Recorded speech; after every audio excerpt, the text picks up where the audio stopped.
Kin Live, magazine proche du Kinois. Kin Live, la vie à Kin. Attends dans la confiance vous allez kokoba kotalisa na manaka Kin Live bansango na mukuse yango yo. Enfin molinga ya pembe ebimi na chapelle 16 na Vatican oyo etalisi boponami ya 267e pape akitani na pape François na mokolo ya mibale ya bofungwami ya conclave ba cardinaux électeurs baponi enfin mokonzi ya église universelle. Jules Alingete azeli susu na mutu ya IGFT atindami na retraite na décision ya mokonzi ya mboka Félix Tshisekedi Tshilombo na esika na ye Christophe Bitasi Mwande aponami inspecteur général chef de service ya IGF koleka motango ya 7700 nouveaux recrues na malongo ya mapinga FARDC babandi formation na centre ya instruction ya Kamina. Chef d'état-major général Jules Banza nde apesaki nzela mpona bobandi ya malakisi yango kokamwa route kananga kalamba mbuji misala esalamaka lisusu te wuta mokonzi ya mboka atika espace Grand Kasai na visite ya itinérance asalaki population oyo ezali konyokwama basengi be implication ya président Tshisekedi nsima kokontrole ville ya Kinshasa école RDC Afrique ape mokili toyaka liboso na bino mpona kotalisa manso tokutanaki nango ignorance ya la terre moko na moko ayeba bokobi ya masolo nde tolobi Kin Live magazine proche de Kinois. Kin Live, magazine proche du Kinois. Kin Live, la vie à Kin. Bapapa bamama bana ya Congo mbote bipai binso bozuli baku ya kolanda manaka Kin Live ya lelo ekofungwama na bansango oyo. Enfin molinga ya pembe ebimi na chapelle 16 na Vatican elembo ya boponami ya 267e pape o akitani na pape François ba cardinaux électeurs ba ebina kobimisa na mokolo ya mibale ya bofungwami ya conclave mokambi ya église universelle. Cardinal américain Robert Francis Prévost oya komi pape Léon XIV nde mokitani ya pape François esengelaki mikolo mibale ya conclave po milinga ya pembe elembo ya boponami ya pape ya sika ebima na cheminée ya chapelle 16 jeudi 8 mai 2025 na ngonga ya 16h.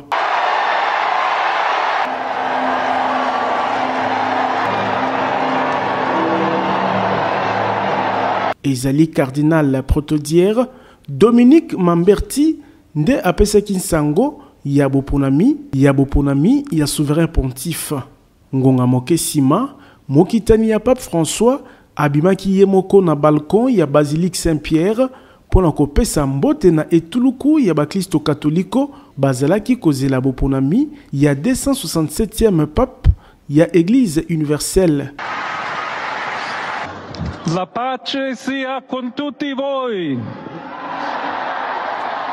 La paix soit avec vous tous, chers frères et sœurs. Ceci fut la première salutation de Christ, du bon pasteur qui a donné sa vie pour le troupeau de Dieu.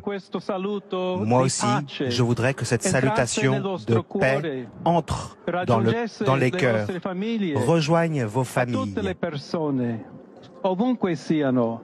Chacun, où que vous soyez, tous les peuples, la terre entière, la paix soit avec vous. Na âge 70 ans, pape Léon XIV a commis pape ya Yambo ya États-Unis.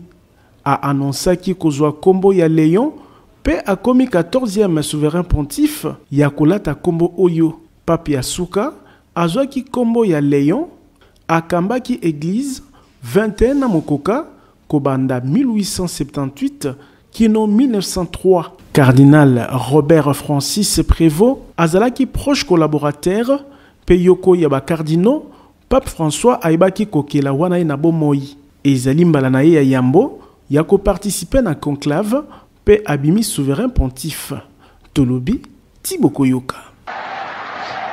Nalobaki yango na ebandeli Jules Alingete Kei azali susu te mokambi ya IGF asili kotindama na retraite na mukano ya mokonzi ya mboka Félix Tshisekedi Tshilombo na esika na ye Christophe Bitasi nde aponami inspecteur général chef de service ya IGF.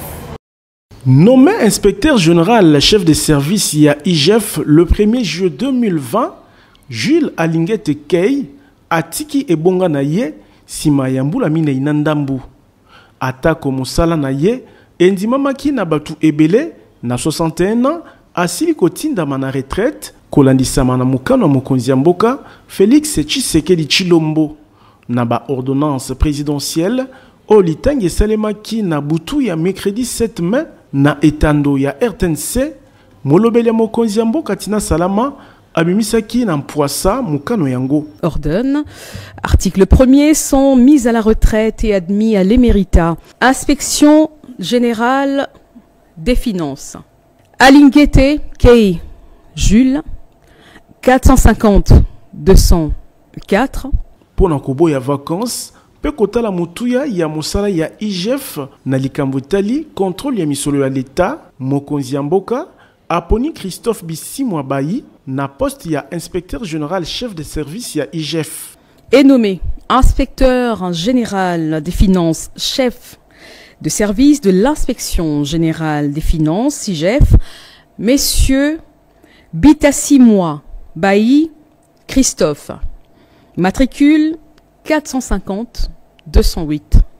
Nini esali ete Jules Alingete atindama na retraite na ngonga akokisi na note âge o esengeli po na retraite boyeba ete mikolo mileki ministre ya kala ya finance Nicolas Kazadi atelisaki ete Jules Alingete azalaki utilisé pona kokitisa lokumu na ye pe na sima akozwa ebonga ya ministre ya finance. Likambo oyo Jules Alingete Kei aboyaki yango na makasi nyonso kolobaka ete azali malamu na ekotipe na musala na ye ya inspecteur général ya finance. Tolobi Tiboko Yoka. Likambo ya immunité parlementaire ya député national Matata Ponyo bopotani ezali kokoba kati na président ya Assemblée nationale pe ya cour constitutionnelle na plénière mercredi 7 mai 2025. Vital Kamerhe atunaki soki Dieudonné Kamuleta azali ko interpréter mibeko lokola nani po ye azali cour constitutionnelle te. Tozali mosika ya kozwa boyokani kati na mokonzi Assemblée nationale pe ya cour constitutionnelle na affaire Matata Ponyo. Mercredi 7 mai na plénière elengelamaki na Assemblée nationale likambo ya immunité ya député national moponami ya Kindu Augustin Matata elobamaki lisusu wana ye kozwa maloba mokonzi ya suku ya seba kelimibeko ekolo Congo démocratique Vital Kamerhe atelisaki ete mukanda akomelaki Dieudonné Kamuleta mokonzi ya cour constitutionnelle ezalaki pona kokela bras de fer te kati na ba institution nyonso mibale. Si le président de la cour constitutionnelle m'avait écrit, j'allais l'appeler pour lui rappeler 2 ou 3 petites choses seulement. D'abord, j'allais lui poser la question en quelle qualité lui peut interpréter la loi. Il est président de la cour constitutionnelle mais n'est pas la cour constitutionnelle. 2, nous avons des cas dans le passé. Le sénateur Salomon Escadela, n'est-ce pas? Mais on avait abandonné les charges contre Salomon Escadela quand il est devenu sénateur. Ils étaient embêtés, n'est-ce pas? Mokonzi ya bureau ya Assemblée nationale atunaki na libaku oyo soki Matata Ponyo aponamaki président de la République cour constitutionnelle elingaki kosala nini. Mais c'est eux-mêmes, après avoir levé les immunités au Sénat, qui ont dit nous allons stopper la procédure de Matata, je ne sais pas quoi, le Sénat avait donné son autorisation, pour lui permettre de se présenter comme candidat président de la République et député national. Est-ce que Kamerhe était là? Mais alors, et s'il était élu président de la République? Je pose la question. Et s'il était élu président de la République, ils allaient faire quoi? Je vais vous rappeler notre cas qui s'est passé en dehors de notre pays. Vous savez que plusieurs charges pesaient sur le candidat Donald Trump, n'est-ce pas, aux États-Unis, oui ou non? Peut-être que la dame croyait que Trump allait échouer. Mais il est passé président. Maintenant, c'est lui qui commence à arrêter les gens qui devaient l'arrêter, lui. Vous voulez que notre pays fonctionne comme ça, vraiment? Likambo Oyo, ebendaki débat, kasi Vital Kamerhe akataki yango na lombangu, kolobaka ete akokuta na yemoko na président Dieudonné Kamuleta pour nous régler likambo yango. Boyba ete na audience le 23 avril 2025, cour constitutionnelle elakaki kobimisa mokano na ye na affaire Bokanga Lozo wapi premier ministre ya Kalamatata Ponyo afundami ya koyiba misolo ya leta. Tolobi Tiboko Yoka. Bulamata de Kolo Congo démocratique etelemi pona kosimba ba secteur clé ya bomo ya mboka na ntina ya kobongisa ba condition ya kobika ya peuple congolais na liangani ya conjoncture économique et kamamaki na première ministre Judith Suminwa Tuluka. Bulamata de talisi et cadre macroéconomique ezali stable. Attaque ba pression interne et externe, situation macroéconomique et le Congo démocratique etikali stable. Ezali mayetali samaki na liangani ya comité ya conjoncture économique et kambamaki na première ministre Judith Suminwa Tuluka mercredi. Mbulamata di ezali ya kotelema na tina ya koluka biyano po ba résultat ya malamu oyo ezwami na économie et kokana komonana na lolenge ya kobika ya population ya mikolo nyonso. Vice-premier ministre ya économie nationale Daniel Mukoko Samba a confirmé stabilité ya ba indicateur ya cadre macroéconomique ezala talo na kati ya mboka pe marché d'échange. Le cadre macroéconomique demeure stable depuis plusieurs mois.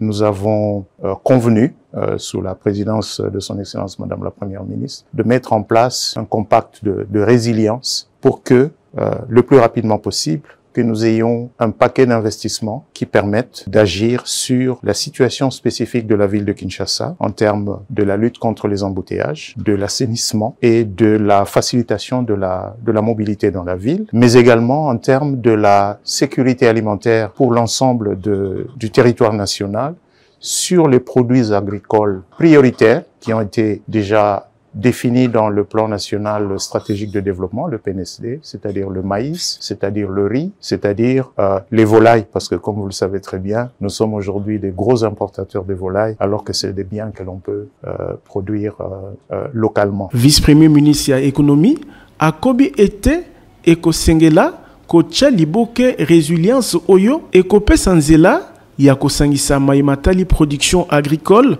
pêche pe élevage na désenclavement ya ba zone rurale nyonso wana na nzela ya PDL 145 territoire kolandisama na vision mokonzi ya mboka Félix Tshisekedi pona bolamu ya peuple pe développement ya mboka. Donc il va s'agir de faire un compact qui va permettre d'allier cette question de la production agricole et de pêche-élevage avec le désenclavement des zones rurales et le tout sous le couvert du programme phare du gouvernement qui reste le PDL 145 territoires. Nous allons donc produire la semaine prochaine ce compact de résilience. Atako ebandeli ya mubu 2025 etungisamaki na ba effet négatif ya bitumba ya Est, gouvernement Suminwa ezali kokoba kobakisa mayele na tina ya ko maintenir ba indicateur macroéconomique ya mutuya ezala pe etika la stable na mboka. Tolobi Tiboko Yoka. Sénat ebi na kovalide mandat ya ba sénateur o basili kopona masika na etuka ya Noru Bangi pe ya Kwilu kati na bango honorable sénateur maître Papi Labila oyo asili kozwa na Mpwasa ebonga na ye na suku ya basage. Azali na molongo ya 9 sénateur kati na bango mine ya Noru Bangi, mine ya Kwilu pe suppléant moko oyo mandat izalaki validé na plénière ya Sénat mercredi 7 mai 2025. Maître Papi Labila, meilleur élu ya etuka ya Kwilu na 9 voix moko ako siéger ko bandalelo na ba collègue na ye ya suku ya likolo ya ba kelmibe kokolo Congo démocratique oyo ekokisi mutango ya ba sénateur élu 108 pe ba province nyonso komi représenté. Les pouvoirs de ces sénateurs élus et un premier suppléant sont validés. En conséquence, je les proclame sénateurs conformément à l'article 229 de la loi électorale, tout en leur souhaitant plein succès dans leur mandat. Marivo Bangi, coordonnateur ya Fondation Papi Labila, ou azalaki na plénière, apesi matondi na ba électeur ya Kwilu, pe ya Idiofa na confiance basali na leader na ye. Sentiment de reconnaissance envers la population d'Idiofa qui a placé sa confiance la personne de l'honorable Labila, aujourd'hui sénateur. C'est l'aboutissement d'un travail acharné. La base peut atteindre les plaidoyers. Il y a déjà des plaidoyers, mais il y en aura d'autres. Boponami ya honorable Papi Labila, ezali bokokisami ya etumba ya molai, elobi Anthony Mabika, muninga na ye ya bomwana. Le sénateur Papi Labila incarne ce qu'on appelle une vraie lutte dans son parcours, un parcours formidable d'une jeunesse qui doit copier pour que demain on puisse aussi parler de jeunes qui ont lutté pour être là où ils sont aujourd'hui, sans pour autant avoir de gens qui ont appuyé, mais on a fait une lutte de titan pour être là aujourd'hui. Donc aujourd'hui on est content. Ngonga ya mosala ebandi pona moponami ya kwilu pe idiofa elobi premier suppléant na ye Tony Labila. Il va jouer son rôle en termes de légifération, il va jouer son rôle pleinement en termes de contrôle parlementaire, mais aussi pour la redevabilité, il sera toujours aux côtés de la population, non seulement d'Idiofa, non seulement du Kwilu, mais de tout le pays. Yakoyeba izali ete yambo ya boponami na ye lokola sénateur Papi Labila aponamaki député provincial ya Kwilu kobanda lelo. Sénat congolais esengeli ko compter na leadership pe boyebi ya jeune leader Papi Labila na ba débat ezali koya na ntina ya bolamu ya peuple tolobi Thibaut Koyoka.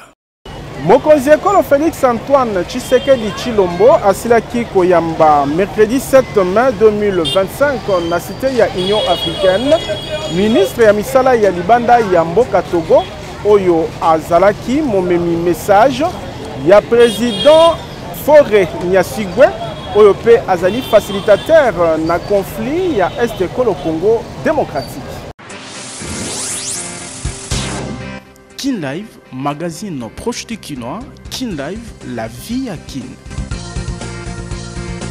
Koleka motango ya 7500 nouveaux recrues na molongo ya mapinga FARDC basili kobanda formation na centre ya Kamina ezali chef d'état-major général Jules Banza nde apesaki nzela pour nabobandi ya formation. Naboko minaye na aéroport international ya Kamina, chef d'état-major général ya FARDC Jules Banza ayambamaki na commandant ya base ya Kamina oyo azalaki elongo na ba membre ya comité provincial ya sécurité ya etuka ya Olomami kolongwa aéroport. Lieutenant général Jules Banza akumbamaki na état-major ya base ya Kamina wapi azwaki briefing ya etamboli ya base général des brigades Dieudonné Mwima Batenji atalisaki na maloba na ye na ba officier militaire ya base ya Kamina chef d'état-major général abetaki sete na discipline bomoko loyauté pe kobundisa tribalisme na favoritisme.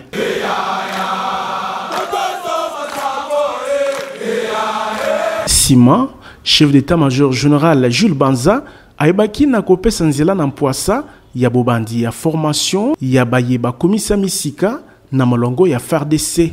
Liboso ya 7730 nouveaux recrues kouta na ba différentes provinces ekolo Congo démocratique. Chef d'état-major général apesaki bango longonia lolenge bandimi ko participer na défense ya mboka. Nazali pe kopesa bino matondi pona kondima appel ya mokonzi ya mboka parce que ezali moto nyonso te andimaki ko répondre na appel wana pona koya koyekola mosala ya mampinga poto défendre mboka na biso. Alors nos sincères félicitations vous sont adressées. Il fallait officiellement lancer ouverture ya formation na bino. Ya liboso nazali ko banda nango ezali oyo etali discipline. Yango nde ezali socle. Yango nde ezali fondation ya makambo nyonso oyo ezali kotambusa mosala na biso. Soki tobuki discipline, musala soda ko na sens nango te. Yango monaka soda discipline esengela zala nango bisika nyonso. Discipline nde mama ya likambo pe mama ya mampinga. Nangonga ya Césaire nde chef d'état-major général atikaki Kamina pona kozonga Kinshasa. Tolobi Thibaut Koyoka. Présidence ya lingomba politique UDPS na Bokambami ya honorable Augustin Kabuya eyebaki na konome bakambi ya ba fédération ya UDPS libanda ya mboka kati na bikolo oyo ezwi bakonzi ya sika Italie, France, Afrique du Sud, Maroc pe Angola. Na cadre ya relance pe redynamisation ya parti mokoka 35 fédération ya IDPS na diaspora et sili kozwa bakambi ya sika.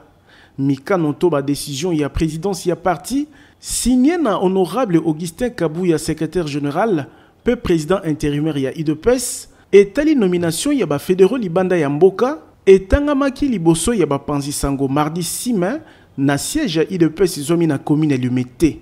Vu la nécessité et l'urgence des sites. Nakoyoka Clément Barouti Limbaya, secrétaire national, pe molobeli ya parti ou asalaki litangi ya ba décision, ezali mbuma ya ba recommandation ya ba états généraux ya ba fédération, elengela makina décembre 2024. Considérant les conclusions et recommandations des assises. Na molongo ya bikolo o ezali concerné, Italie, Belgique, France pe Danemark na Europe, Japon na Chine na Asie, Afrique du Sud, Maroc, Angola, Cameroun, Lesotho na Afrique pe misusu. Et désigner représentant, président du comité fédéral. Ba représentant président fédéraux, ba vice-président fédéraux, ba secrétaire fédéraux, chef ya ba différents départements, il y a 35 pays, ba kombo na bango etangamaki. Na molongo ya baponami Didier Dikamba azwi bokambi ya UDPS na Afrique du Sud, na Danemark mwana Zolo Chiswaka, Dauphin Chibangu na Kenya, Kabala Koko na Lesotho, Kabeya Mbuyi na Maroc, pe bongo na Bongo. Réaménagement oyo etali pe ba différentes fonctions intérimaires na kati ya ba fédération ezali nantina ya kokembisa UDPS na étranger. Tolobi sont abrogées toutes les dispositions antérieures contraires à la présente décision. Kokamwa route kananga kalambambuji misala etelema pe esala makali susute uta visite ya itinérance ya mokonzi ya mboka Félix Tshisekedi na espace Kasai population o ezali konyokwama basengi intervention ya chef de l'État. Ezali koloka to motema mabe pasi na koyanola kasi kotala lolenge route kananga kalambambuji ekomi bokondima te ke misala ya botongi ebandaki kosalama mabulu potopoto zelo pe ba érosion nde elongi ya sika ya nzela ya intérêt économique monene oyo na espace Kasai awa mituka ekangamaka pamba pamba misusu kokufa po lolenge ya kolekana ezali te nzoka na visite ya mokonzi ya mboka basanza eleki sambla ya mosala emonanaki kasi uta Félix Tshisekedi apesaki mokongo ata chinois to entreprise mokote esalaka misala elobi population conséquence bakoma komona bwale lokola bato bazwi likambo pona bango esengeli na intervention ya chef de l'État ye moko. Les travaux sur la nationale numéro 1 Kananga Kalambambuji, je peux confirmer que c'est depuis que le chef de l'État est parti qu'il n'y a eu rien. Soki mbula matadi ya talika kana misu lokola petit peuple, mandat ya Félix Tshisekedi ya mibale ekosila, pe route Kananga Kalambambuji ekotikala kaka na État oyo. Boyeba ete libanda ya route Kananga Kalambambuji ba projet nyonso ya développement ya Kasai etelema. Kutu ba gouverneur ya Kasai central pe ya Kasai bayaki kosenga intervention ya premier ministre Judith Suminwa po misala ezongela tolobi Tiboko Yoka. Makolo lopango na $1500 ya pamba kasi okofuta be $500 mususu kolanda moke soki po lingo koma patron ba bus ya sika 00 km ezali kopesa mana nyongo na président Ziko Mukanga. Bolingo ya Congo pe ba Congolais ndezali ko caractériser l'action sociale pe philanthropique ya président Ziko Mukanga Makila Lumumba o alingi ko mona lisusu locataire pe mobola te na Kinshasa kokoma kolo lopango ezali lisusu lixité po président Ziko Mukanga a soldé lopango ya 20 sur 20 na $1500 oyo kuto kofuta $500 ya pamba mususu ekolanda moke tala ba kinois pe ba congolais o batimba na ba quartier Mukanga 1 na commune Ntele pe quartier Mukanga de na Menkao na commune ya Maluku pona kopona lopango na ye grâce ya opération koma kolo lopango awa kotonga ndako ezali na facilité po nyonso eza sur place ba dépôt ya ciment ba dépôt ya mabaya ya ba barre de fer ya ba tôle pe ba forage pona kozwa mai ezala ba groupe électrogène ya mbiji pona kosunga misala na bino etambola na lombangu. Nil par ailleurs na quartier Mukanga de paysage ezali awa lokola kaka na Ottawa na Canada mopepe kitoko. Mokonzi ya bawewa nyonso ya RDC amemeli bino opération comme patron. Babus Mercedes Force ya sika 00 km ezali kopesama na $30,000 ya pamba kasi okofuta be $10,000 mususu kolanda moke moke. Moto ya 2 pneus na $1,300, avance $400.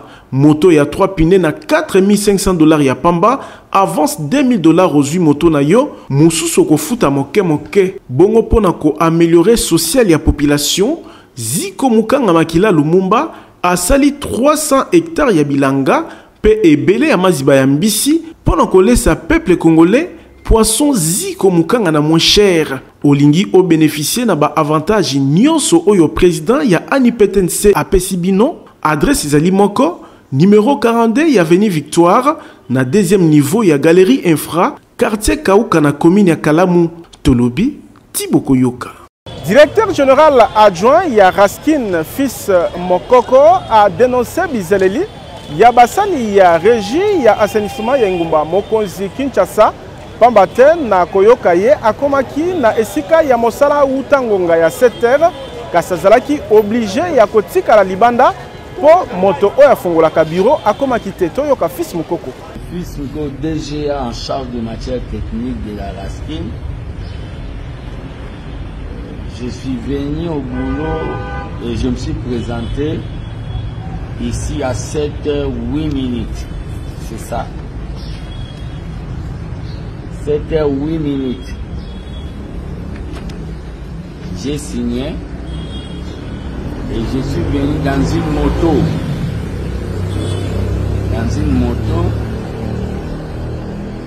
Et je suis dehors pour moto à Simba clé à salle parce qu'on doit réaménager les bureaux. La dame où la Simba clé à salle, qui soit et le DGA est dehors. Les conditions de travail pour faire un bon boulot ne sont pas réunies. Il y a eu des gens qui ont eu une mauvaise habitude ici.